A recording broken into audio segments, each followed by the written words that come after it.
The national security advisors of Iran, Russia and 5 Central Asian countries have held security talks in India's capital, New Delhi. Top security officials reiterated their support for a peaceful and stable Afghanistan, expressed concern over the security situation in the country, and condemned attacks in Kunduz, Kandahar and Kabul.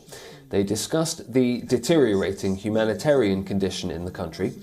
Indian Prime Minister Narendra Modi met the NSAs of the 7 countries after their meeting.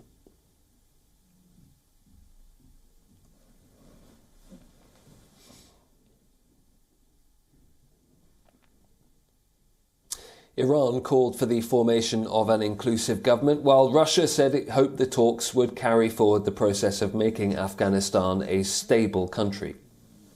For holding and hospital of India with the thousands of years activities. Afghanistan is involved in terrorism, poverty and misery, unfortunately. Basically, in Afghanistan, you have just crisis, the crisis of migration and refugees. And the solution comes only through the formation of an inclusive government with the participation of all ethnic groups, and therefore we hope we would be able to determine who would be the fourth, where and who would host the 4th round, and also we would be able to come up with ideas with what mechanism we can resolve the issues in Afghanistan.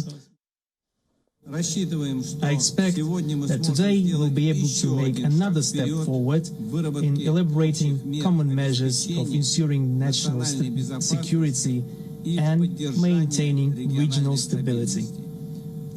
I wish us all a productive day.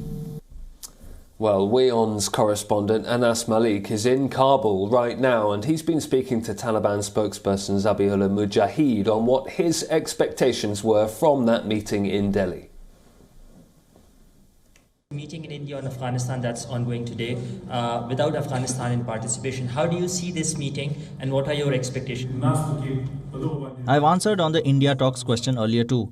This conference is for Afghanistan and regional stability, because our neighbors are thoughtful and concerned about Afghanistan and its governance matters.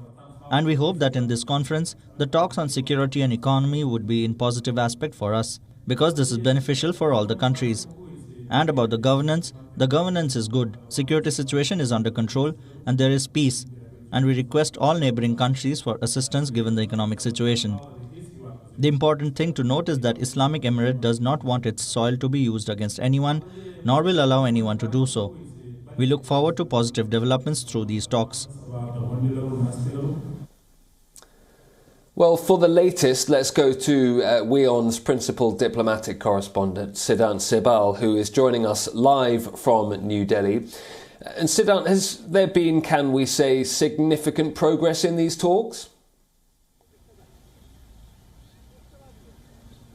Well, in terms of the significant progress, it is significant progress for New Delhi in terms of making sure that the top security chiefs of the 5 Central Asian countries, Russia and Iran, are present here in Delhi and discussing Afghanistan. And of course, the Delhi Declaration has been released, which is essentially a joint statement of all these 8 countries talking about the humanitarian aid, about the issue of terrorism and the fundamental rights of women and minorities. It's a 12-point joint statement and the second such joint statement under the Indian leadership since the fall of Kabul and the fall in the month of August. Because remember, the first such statement came when India was the president of the United Nations Security Council for the month of August, and resolution 2593 was released, which talked about the commitments made by Taliban when it comes to making sure that Afghanistan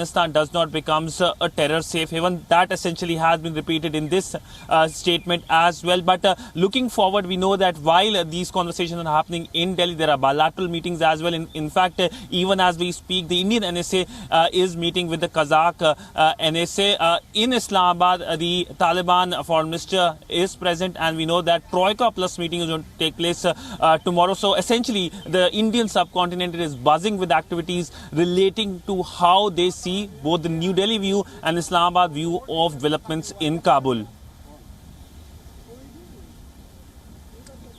And Siddharth, you mentioned those calls for an inclusive government in Afghanistan. Are there genuine expectation from the officials meeting in Delhi that those calls will be heeded by the Taliban?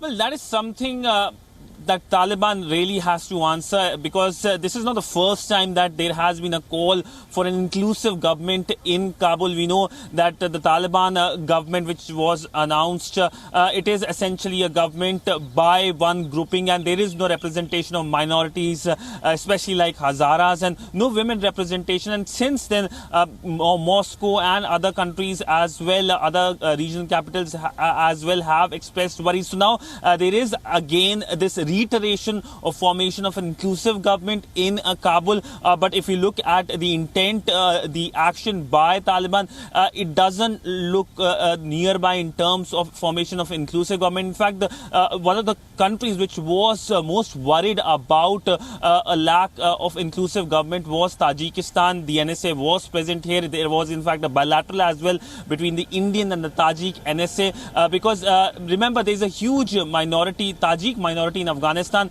and they haven't got representation in the Taliban government, and that is a worrying sign for Dushanbe. Okay, thank you, Siddharth. That is WION's principal diplomatic correspondent, Siddharth Sibal.